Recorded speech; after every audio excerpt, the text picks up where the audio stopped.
Keeping your phone secure means knowing how to manage its lock screen settings.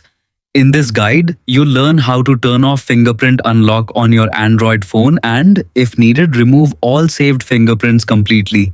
Open the settings page.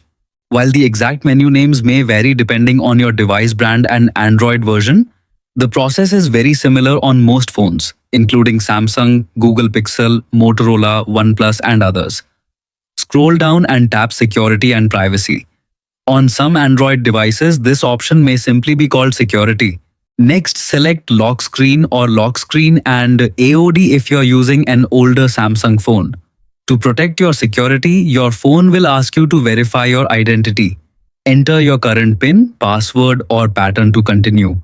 This step ensures that only the device owner can make changes to biometric settings.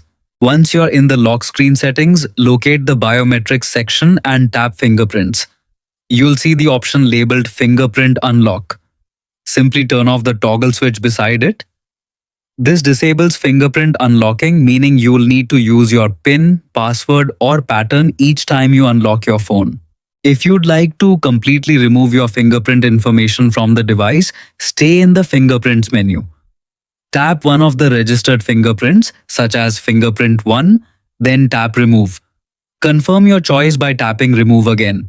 Repeat the same process for every fingerprint saved on your device until the list is empty. Once all registered fingerprints have been deleted, the fingerprint sensor will no longer be able to unlock your phone because there is no biometric data stored. You can always add new fingerprints later if you decide to use the feature again. Disabling or removing fingerprint unlock can be useful if you're troubleshooting sensor issues, selling your phone, or simply prefer using a PIN, password, or pattern for added control over your device's security. And that's all there is to it.